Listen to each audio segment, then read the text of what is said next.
And you better hope nothing happens to me. Because if I die, you die. I'd like for you to be in on everything, Annie, not just the finished book, but how it's written. And I'm absolutely certain the main reason I've never been more popular is because of my temper. I figured that if I can't find Paul Sheldon, at least I can find out what he wrote about. What do you expect to find? A story about a guy who drove his car off a cliff in a snowstorm? You see, it's just that kind of sarcasm that's given our marriage real spice. I thought you were good, Paul. But you're not good. You're just another lying old dirty birdie. And I don't think I better be around you for a while. Must get lonely living out here all by yourself. Well, I always say if you can't enjoy your own company, you're not fit company for anyone else. He didn't get out of the cock-a-doodie car! To Misery and to Annie Wilkes, who brought her back to life. I'll take good care of you. I'm your #1 fan.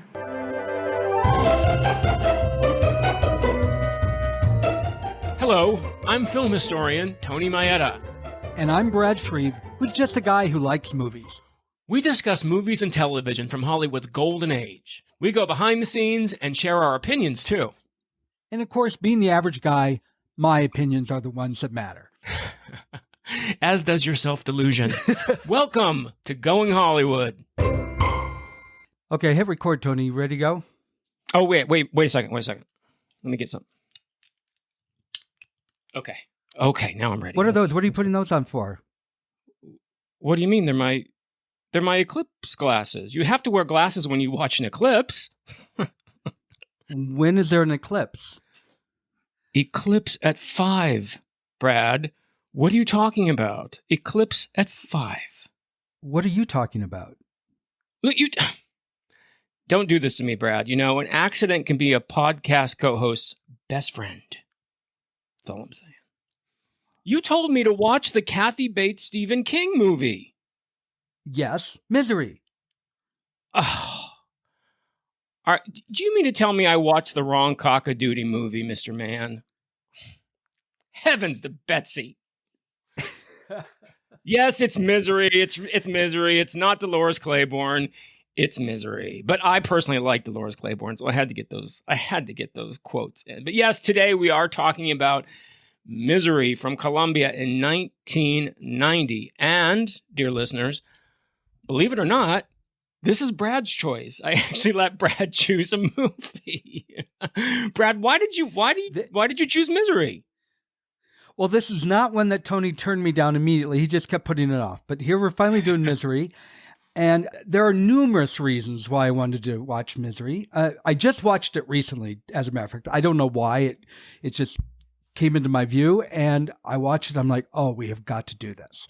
So there are many reasons, but the most obvious reason is the relatively unknown woman who went up against some incredible stars for the Academy Award and deserved to win, Kathy Bates.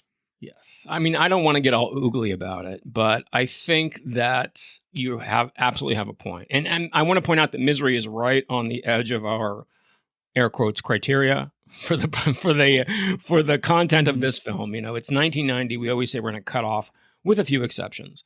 We're going to cut off at 1990. But I'm glad you did this. Watching Misery again after not seeing it for so many years, I was reminded what an amazing performance she gives. And also reminded, as you just said, we're so used to Kathy Bates now. Kathy Bates is just in like the fabric of our lives, our cultural lives. I mean, she's on television. She's got this new Matlock show. Mm-hmm.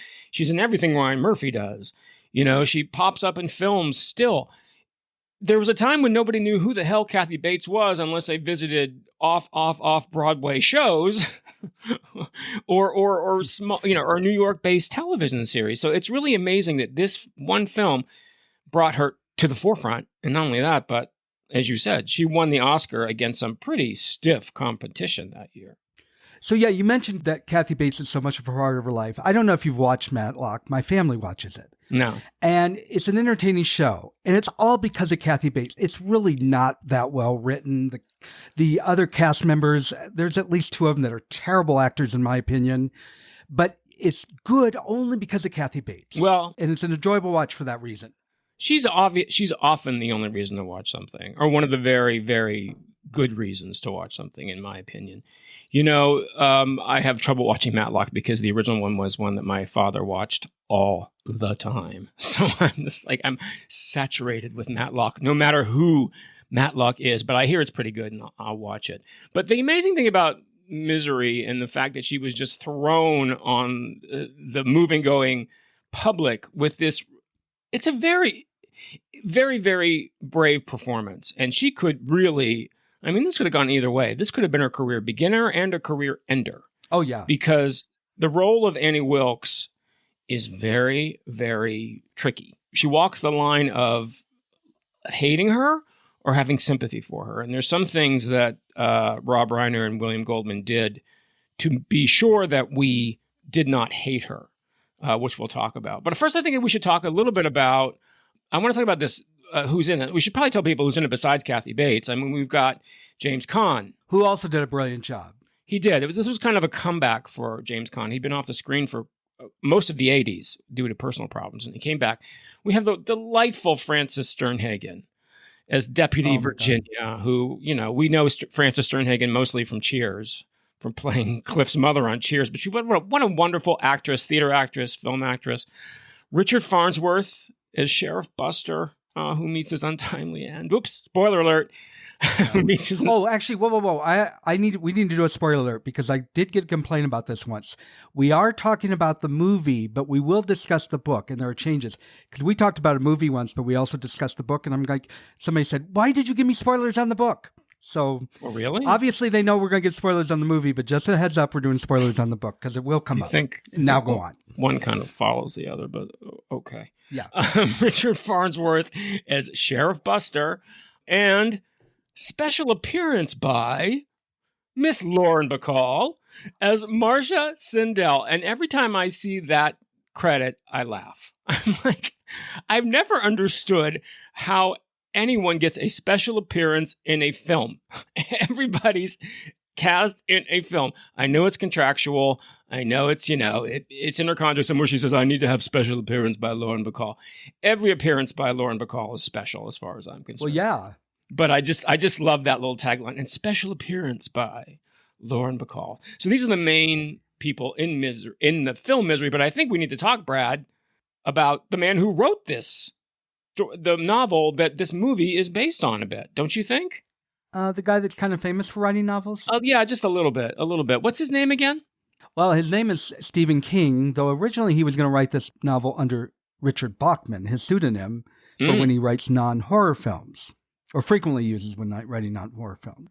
And the reason he didn't do it with this one is the word got out that he was Richard Bachman. I wonder why Paul Sheldon didn't do that when he was writing his Misery series. Why didn't he didn't use a nom de plume? He's just Paul Sheldon, which is kind of interesting. Well, he says in the movie that he didn't expect Misery to become his life. For all we know, it could have been a one-off. Right. And it was just so popular, it took over. So I think that would be a good guess as to why. I don't know what he normally wrote. That's never really told. So the film Misery is based on, as Brad just said, Stephen King's 1987 novel of the same name. And I'm going to give a little background about how it came about. Do you mind that? I know this is your baby, and I don't want to step on anything that you want to talk about. But I'll just give a little background Be my guest. on how it came about. Okay. So Stephen King said in his memoir that in the early 1980s, he and his wife went to London on a trip, a combined pleasure business trip, and he fell asleep on the plane and had a dream about a popular writer. And he said, it may or may not have been me, but it sure to God wasn't James Caan. Which I thought was very interesting. And Stephen King, can be curmudgeonly about some of his film adaptions. We've talked about, he's not crazy about The Shining, for sure. But this is one of his favorite adaptions of his books, right, Brad? Am I correct in that? That is correct. And it's really miraculous because Annie Wilkes is his favorite character that he's written. So Kathy Bates was really up against him. Yeah, that's amazing. In the book was it rose number 4 on the New York Times bestseller list. And producer Andrew Scheinman was also on a plane, ironically. Everything happens in a plane in Hollywood. reading Misery, and he later recommended it to his friend Rob Reiner at Castle Rock Entertainment. Now, Rob Reiner had already done a Stephen King adaptation. He had done Stand By Me in 1986. So people like, Rob Reiner seems like an odd choice to do this, because we think of Rob Reiner, we think of When Harry Met Sally, The Princess Bride, Meathead, but All in the Family. But he's a really interesting choice, and this was the 6th film he made. So he made When Harry Met Sally right before this, and it was such a huge hit, I think he probably could just do whatever he wanted to. And he wanted to do this book. He wanted to make a film of this book. It was a good choice, and I don't know if you want to get into it now, but there were choices made for this film that I think were so good, that I think improved the story, that I do want to get into that. Well, yes, I think we should. We should get that. But I mean, here's another spoiler alert. You know how I feel about horror films, and that leaks into books. So I don't think it's going to surprise anybody out there that I've never read the book Misery, nor do I ever intend to. The scariest book I've ever read is Mommy Dearest, and I'm going to keep it at that. I also read Valley of the Dolls. Pretty scary, too. I stopped saying that I don't care for certain genres, because as a rule, I don't watch horror films. I've watched them in the past because with friends and that sort of thing. As a rule, I don't like horror films, but I don't say I don't like genres, because if I had to tell you I really dislike a certain genre, it would be Westerns. But I love High Noon and I love Silverado. So I've really realized that it's not a genre. Is it a well-made movie? And that is another reason why I really love Misery, is because so many of Stephen King's novels turn into real garbage on the film. For example, you mentioned he didn't like The Shining. A friend of mine went to a fundraising dinner and was sat next to Stephen King. And she said, I heard good things about Firewalker. And he said, please don't go see it. Yeah, get an opinion, Steve. Get an opinion. Well, I think one of the reasons why he liked this adaptation so much was because of the man who wrote the screenplay, none other than William Goldman. And for people who don't know, William Goldman's kind of a mythic, another one of these mythic Hollywood writers. He's a novelist, a playwright, a screenwriter. And Rob Reiner asked him to write the screenplay to this. He had worked with him on The Princess Bride in 87, which is based on Goldman's book. So, I mean, you know, Goldman also wrote Butch Cassidy and the Sundance Kid, All the President's Men. He won Oscars for both of those.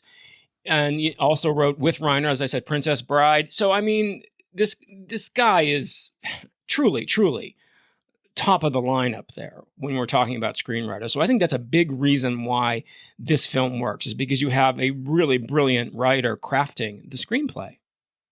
Yeah, I mean, obviously his listing of movies is not shabby in any way. So. No, he was a mythic writer. You know, and he did make some changes to the screenplay, which I think helped, which we can talk about.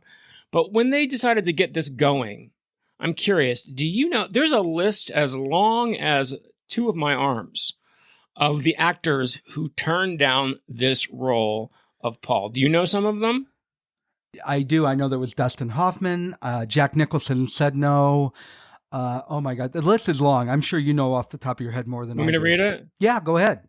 Who was big in 1990, basically, is who we got. Here we got Kevin Kline.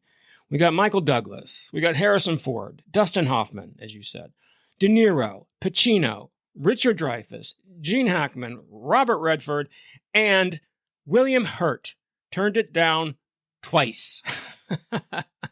They weren't satisfied with one no from William Hurt. They had to go back to him again. And I think that's because Paul is such a reactionary character. Paul is in bed for most of this film. So a lot of actors want a little more action. Yeah. And it's a very challenging thing for an actor to play a totally reactionary character. And I'm not talking politically, reactionary. I mean, the guy doesn't move. He's in bed. He's got 2 broken legs and a dislocated shoulder.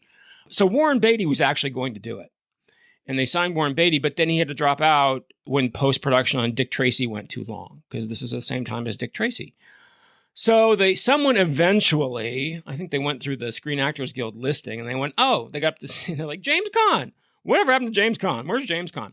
So James Caan was in a bit of a fallow period in his career. As I said, he'd taken a break from acting in the early 80s due to some personal problems. He called it Hollywood burnout.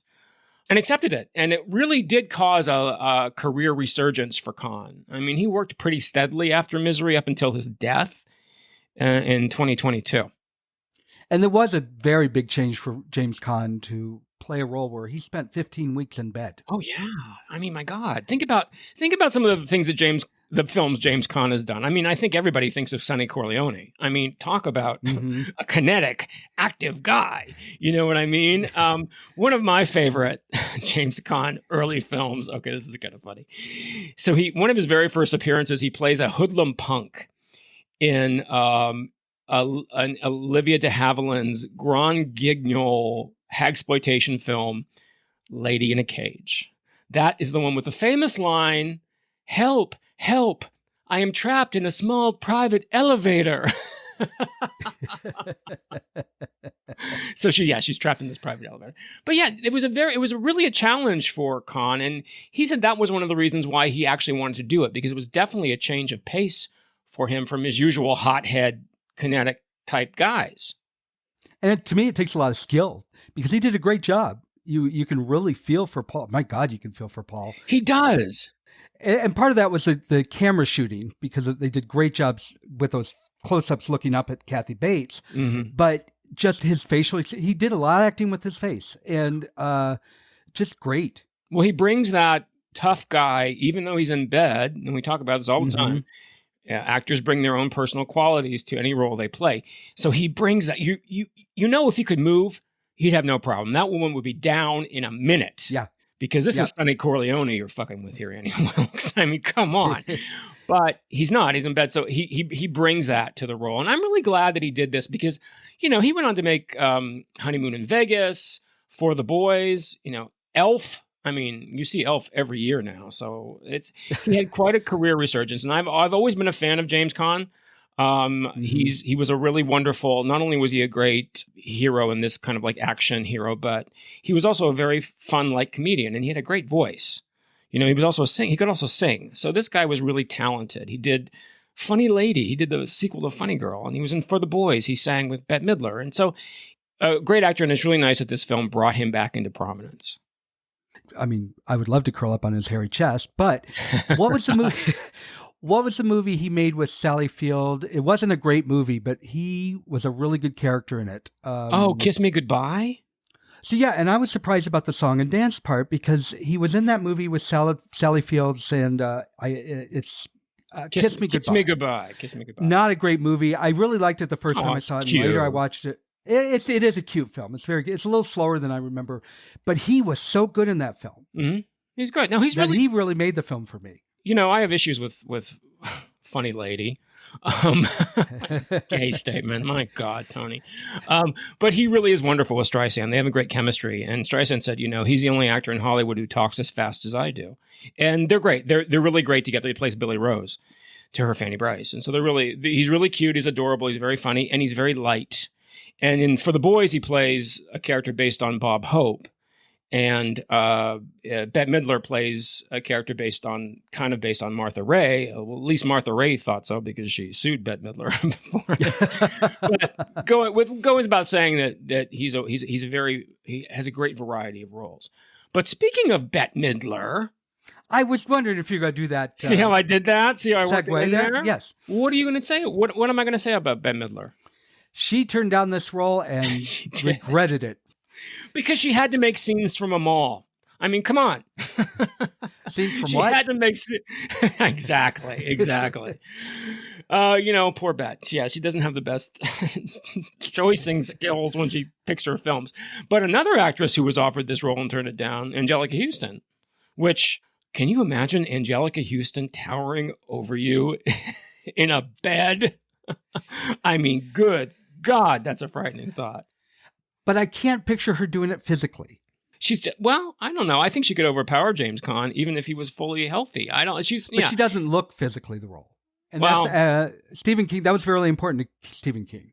I can see that. I can see that. Yeah, I can see that. But you know, William Goldman, who had a little hand in some of this, had a suggestion, and he suggested this actress he knew from New York, and her name was Kathy Bates. Kathy Bates, unfortunately, a little bit like Tallulah Bankhead, people were always doing her roles on film. And she was in a play called Frankie and Johnny in the Clair de Lune, which was done by Michelle Pfeiffer, Kathy Bates. I'm not sure how you make that connection, but they did it. And that was a lot of criticism of that film. She was in the production of Night Mother, which Sissy Spacek did as a film. So Misery was really a great opportunity for Kathy Bates. And boy, did she take that opportunity and run with it. Because I think one of the things I love most about Misery is it gave us Kathy Bates. And it gave us wonderful performances in Fried Green Tomatoes. Oh, yeah. In the one she did, Primary Colors. In, I was just trying to think of the one that she did with Richard Jewell. I mean, there's just one, the Titanic. She played Molly Brown, for Christ's sake. So, yeah, she did. So it really, really put her on the acting map so people could know about her. And, of course, she's still working today, as we said, Matlock. And Fried Green Tomatoes was a novel I absolutely loved, and I was a little nervous when they made a movie about it. And it's another adaptation that I thought was handled really well. So kudos to her again. She was fabulous in that film. I laugh every time I watch her. And the great thing about Annie Wilkes is, and this was important to both King and to the filmmakers, is she's not a monster. Mm. You actually have somewhat sympathy to her because she clearly has mental illness.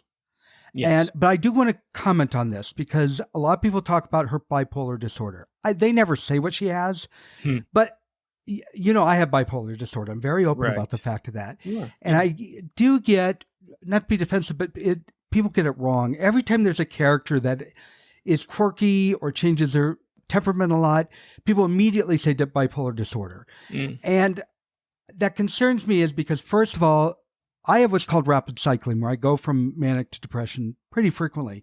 Most people with bipolar disorder will go months in depression and then months manic. So it's not like every 5 seconds. Mm-hmm. The TV series Black Box, which was terrible, the woman would forget her meds one night. The next day she was sleeping to every man in town. I mean, it's been so poorly displayed. I can skip my meds for a few days and I'm still normal. Well, as normal as I can possibly be. People that are bipolar are rarely dangerous. They are impulsive, so they can be. Mm-hmm. But when it comes to bipolar disorder, and I'm getting on a high horse here for a moment. I just want people to understand the disease. People with bipolar disorder are dangerous to themselves. Right, I was going to say that, yeah. 60% of people with bipolar disorder have attempted suicide, and 20% have succeeded. That is astronomical compared to the rest of the country. Yeah. So just to give some people some sympathy, and every time you see somebody act a little kooky, please don't just say they're bipolar. Don't immediately say bipolar. There, I'm done. You know how not to go on a Carrie Fisher tangent, but this is a Going Hollywood podcast.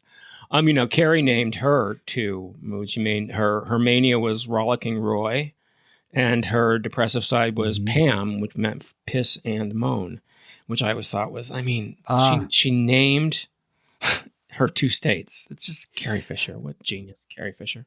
When you're diagnosed with it and you live with it, you just, for lack of a better term, you embrace it. I mean, it's just... Well, it's part of you, it's just part of who I am. And that, like I say many times, the day I was diagnosed was the best day of my life because, oh my God, it had a name.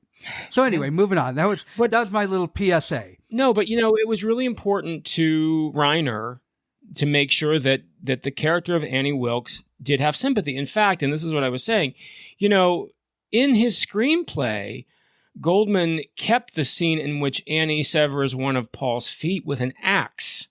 Now, people who are listening goes, wait a minute, that doesn't happen in the movie. Well, no, it doesn't happen in the movie. She instead breaks his ankles, which, I'm sorry, I still cannot watch that scene. I don't care if she cuts them. I just can't. Every time I can't watch it. Hobbling, no thank you. But anyway, Goldman really fought to keep the axe in, to have him sever his foot. But Reiner said no, that he felt that the visual depiction would just make the audience hate Annie too much. So, instead of sympathizing with her madness. So I guess, okay, I guess with Hobbling, we're only slightly irritated as opposed to totally hating her for cutting off his feet. But it's still a very difficult scene to watch. It is a very difficult scene, but I think it was a great decision by Rob Reiner because people watch that hobbling scene, and every time I'm with people that watch it, everybody just cringes, like you just see their whole body tense because we can relate to it. If it was cut off, first of all, people are more removed from it because it's hard to imagine your foot being cut off. They would be grossed out. Right. What it would have done is made this movie a little more in the horror genre, and by not doing that, it stayed in psychological thriller. Oh, that's a good point. I like that. So do you think it's time we should tell people a little bit about the plot of this film that we've been talking about for about 25 minutes now? Yeah, because if they don't know about it, they're probably a little lost right now. Well, I will give you a quick breakdown on the plot of this. And this is just touching the highlights. So James Caan plays Paul Sheldon. He's a famous author who writes Victorian romance novels. I think they're also called bodice rippers. Back in my generation, they were bodice rippers. That was my generation. Mm-hmm. And those people who write these are almost always women, like Jude Devereaux, Catherine Coulter, so those kinds of things. And the books featured a character named Misery Chastain. Not to be confused with Jessica Chastain, but anyway. So he's really tired of writing these series of books, and he longs to write serious literature. So what he's done is he's basically ended the Misery series, but this book has not come out yet. While he's waiting for it to come out, he sequesters himself in a remote hotel in Colorado, and he writes a manuscript. He just finishes a manuscript, which he hopes will be the next step in his career. Once Misery is done, this book is released where Misery is dead. He's now going to have a new career. But as he's leaving the hotel, he gets caught in a bad blizzard and crashes his car. So luckily, or not, depending upon how you feel about this, he gets saved by a young woman who is not only a nurse, but she's Paul's what, Brad? What is Annie Wilkes? Biggest fan. Number one fan, Annie Wilkes. Number one fan. So she carries him to her home, which is very remote. She takes care of him because he has 2 broken legs and dislocated shoulder, which she pops back in. And she tells him that kind of because of the storm, they're a bit landlocked. The roads are closed, the phone lines are down. So she's taking care of him. And all seems fine until Paul's last Misery book is released, in which Misery dies. And that's when the cock-a-doodle hits the fan. Because Annie is not happy that Misery is now dead, and that's when her true psychotic nature begins to reveal itself. So she basically holds Paul hostage and demands that he write a new Misery novel while she takes care of him. And I always think that's kind of like the writer's nightmare. Isn't it? It's actually what screenwriters used to go through in Hollywood. They're like, sit, write, And I was like, wow. But he does it. He creates a brand new Misery novel. There's some great lines in this film that she delivers incredibly. And I want to quote some of it when she gets done reading the book and she comes into his room and that look in her face. After she's been sweet as sugar, even though there were definitely signs of there's something with this woman. Yeah. She comes in, she goes, you dirty bird. How could you? Dirty birdie. She can't be dead. Yeah, dirty birdie. She can't be dead. Misery Chastain cannot be dead. I don't want her spirit. I want her, and you murdered her. You did it. You did it. You did it. You murdered my Misery. I thought you were good, but you're no good. You're just another lying old dirty birdie. Heavens to Betsy.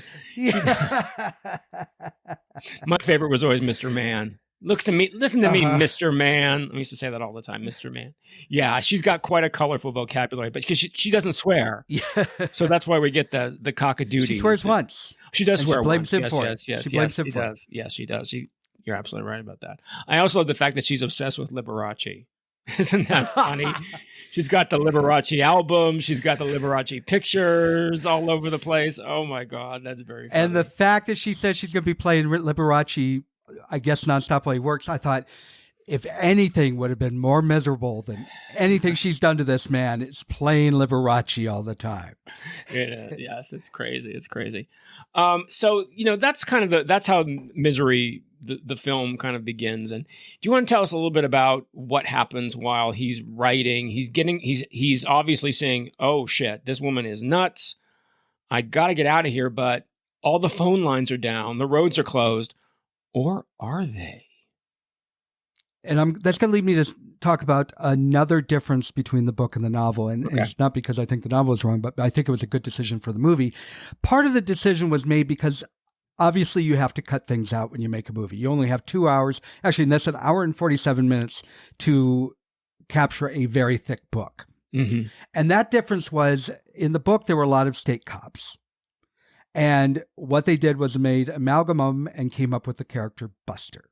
Ah. And in the book, the state police, she was the obvious number one suspect through the whole novel. Mm. And they visited her several times. And I like both of those changes because it made the book more claustrophobic. Mm-hmm. I mean, I'm sorry, it made the movie more claustrophobic. Yeah. Because it was just him and her, except for when Buster showed up. That's very true. In the house, yeah. Yeah. Absolutely. So I liked that. I did like that they did that. But she tells him that she called everybody, and she called his daughter, publisher, played by Lauren Bacall, and she his called agent, his daughter. Did she say, she must have said she went to town? No, she went into town to call Laura. Yeah, to call Betty. Yeah, to make the call. Yeah. But she tells him that nothing's clear because of the roads and that sort of thing. When then that's actually a lie, and which I will say was one of the dumbest moves he made. Paul would have known not to drive down the mountains in a blizzard, but then we wouldn't have a Ford Mustang. And a Ford Yes, Mustang. exactly. God. You think you'd have four-wheel drive. Not too smart there, Ryder. You think you'd have four-wheel drive. You're up in the mountains in Colorado. It makes me think of the movie The Martian, which Neil deGrasse Tyson said it's a brilliant movie. He loves the movie. The only thing wrong with the movie is there are no storms on Mars. It just does not happen. There's no storms. He said, but I accept it because that's the whole premise of the film. Yes. So I accept this with Paul Sheldon driving down the mountain during a blizzard. So anyway, what she does is the novel that he finished is his first non-misery novel, or his first non-misery novel since starting that series. I think he wrote 5 or 7 of the misery novels. While he's up, she asked if she can read his novel. Mm-hmm. Now in the book, she had to fight with him, but in the movie, he's grateful for her for taking care of him. So he says, of course, you can read the novel. Mm-hmm. And she's reading it and she's loving it. And then when she finds out that he killed off Misery is when she comes in the room and makes that little speech. And that's only part of the long speech that she makes. Mm-hmm. And she lets him know right then, I have not called anybody. Nobody knows you're here. Everybody thinks you're dead. And if you want to get out, you're going to write the next Misery novel and bring her back.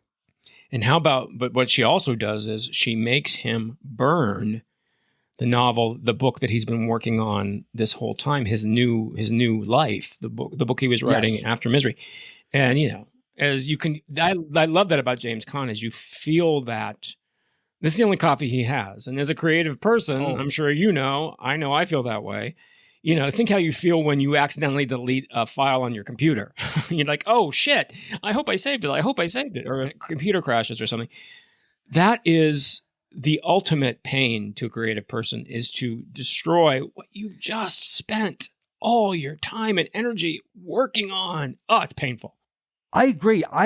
That is actually one of the most horrific scenes in the movie to me. I feel that pain. It's a horrific, it really is. That is horrible. Just horrible to watch him do that.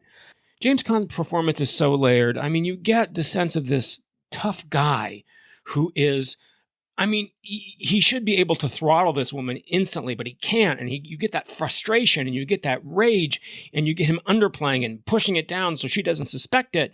And I think it's probably one of his greatest performances. I really do. Kathy Bates gets all the glory, as well she should, but James Caan truly gives a great performance. And unfortunately, because Kathy did such a brilliant job, it does get overlooked. I think a lot of people miss how well he did. And a lot of people miss how well the filmography was in this, the whole story in general, because it wasn't just Kathy Bates. It was this film in general that, and like I mentioned, the filming that was done, they had so many scenes of looking up at her face where you're looking at it from his viewpoint, and the look in her eyes as you see her going from one personality to the next and getting scary, creepy as she uses cock-a-doodle and Mr. Man and things like that. Right. It's just so well done in so many levels. It's just, I agree. And I think that's a lot of it has to do with Rob Reiner. I mean, Rob Reiner was really a great choice to direct this because Rob Reiner, what does Rob Reiner know? He's the son of Carl Reiner and Estelle Reiner. Okay. He knows comedy. He spent almost 10 years on All in the Family being, learning from Norman Lear. So, I mean, you have Carl Reiner and you have Norman Lear and Carol O'Connor. I mean, come on, you're going to learn your craft. And what's so wonderful about Misery is the fact it does have this humor. It has this horror, and we've talked about this. We talked about this with Rosemary's Baby. Humor helps a horror film. It makes it all the more horrific because you're laughing one moment, and then you're stunned the next moment, and then you're scared the next moment, and then you're laughing the next moment. And Reiner does that beautifully. Reiner handles this all with even when she's hobbling his legs, it's handled with a very light touch. One might almost say it has a slightly humorous edge. Some of her most scary scenes are then turned around with a very lighthearted, funny reaction that she has. Your emotions are all over the roller coaster like hers are. Heaven to Betsy! When she burns the manuscript. Oh, heaven to Betsy! Oh dear! And she's just like, this woman is insane. This is after she has poured lighter fluid all over him. It's just it's just great. So Paul eventually starts to get better, and he's able to climb out of bed in a very, very long scene. Maybe it took 20 minutes for her to go into town and then come back. But at that time, he was able to drag himself and jerry rig a bobby pin to be able to unlock the door and get out into her house and realize what a nut job she is. And she comes home and he has to really quick, drag himself back in his wheelchair. This guy has 2 inoperable legs. Pull himself up and that damn bobby pin, get the door locked again and get in bed just in time for her to come in and open the door. And she eventually, of course, finds out. And that's when things start to really go crazy. They made it very obvious because when he's out and about while she's gone, he knocks over this figurine, a penguin. And when he puts it back, he puts it back too obviously wrong. It's turned completely around. Right. So everybody immediately knows he's going to get caught. But I think people forget that. So, because it is quite a bit later when she realizes it and she comes in and says, I know you've been getting out. Right. And that is when she hobbles his legs. And when Buster, first of all, let me go talk about Buster and Virginia. Oh, please. Yes. My God, what a wonderful couple. Everybody loves this couple. I've seen this movie many times, but it's been ages and ages. And that's why it was refreshing when I saw it again. You can't help but love this couple. I want to see a movie about these two. Buster is the sheriff and Annie. Unfortunately, you can't see one anymore. I know. Buster is the sheriff and Virginia is his wife, who they also call his secretary. They are such deputy. A wonderful, or deputy, yes, I'm sorry. They're such a wonderful couple together. They are funny. Their chemistry is great. The biggest mistake I think they made is killing Buster off. And here's the reason why. There's a thing in movies that they always feel like they have to kill a prominent character so the audience will feel less safe for the main character. Mm-hmm. In the movie Top Gun, in 5 minutes into that movie, I looked at a friend next to me and I said, Goose is there to die. That's exactly what I said. And sure enough, I was right. And I think that's overdone. And I think it was absolutely unnecessary in this case. And the reason why is I don't think it added anything to the film, except it made people really angry because they made him so likable.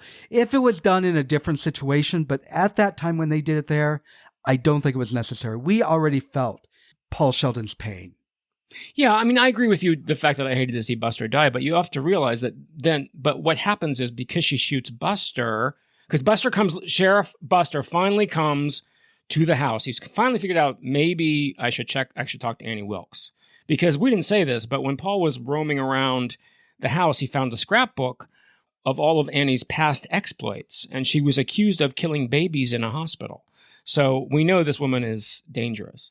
So he shows up, and yes, she comes home and she shoots him in the back, and he falls down the stairs. So yes, it's sad that he gets shot, but that has to happen because it brings about the conclusion of the film. If you didn't have her shooting Sheriff Buster, then there'd be no reason for her to suddenly get scared and say, I have to kill, the time has come for me to kill you and kill myself. And that's the conclusion of the film. So it brings about the climax, basically. So I get what you're saying, but then what would you have? What would bring about the climax? What would be the crisis that would bring about the conclusion of the film if it wasn't Sheriff Buster being blown away by Annie? I think just his being obvious that he knew something was going on could have been enough. I will say one very happy change that I'm glad they did was, though, in the novel, it was a state police officer who was killed, and it was very gruesome. Let's just say it involved a lawnmower. Ooh. I don't hear that. Yeah, so I'm glad they made that change. I see what you're saying, but I also think it was necessary because it drives up. You can't go back from this. This is now the point of no return. Yes, she has blown Sheriff Buster away. We're at the point of no return. So we know this movie is going to be ending soon. And the ending of the movie is very, I don't know. Here's my one issue with this movie, and I feel the same way about Fatal Attraction. Now, Fatal Attraction was famously reshot to give that violent ending of Glenn Close's character being blown away by Michael Douglas's wife. In the original filming of it, she kills herself, Alex, in Fatal Attraction. Mm-hmm. And there's just, yes, we hate Annie, but it's just, the way that he hits her with the pig and the typewriter. And yeah, I don't know. The feminist in me gets my ire up a little bit. I don't like the fact that they're just degrading this woman. Yes, kill her, fine. But we don't have to degrade her by taking the ashes from this manuscript and rubbing him in her face and hitting her with the typewriter and hitting her with the pig. I get it. She's dead. Okay. It feels to me to be a little too much testosterone there, a little too much James Caan coming through. That's my opinion. The feminist in me says, I'm glad they didn't treat it with kid gloves. That she got the just desserts that they would have given a man.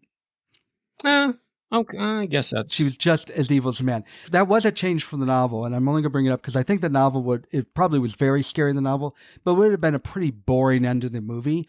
In the novel, after he hits her with the typewriter, she climbs out the window to go get a chainsaw to kill him and dies in the barn. She dies in the barn? Yeah, so that would be pretty dull in a movie.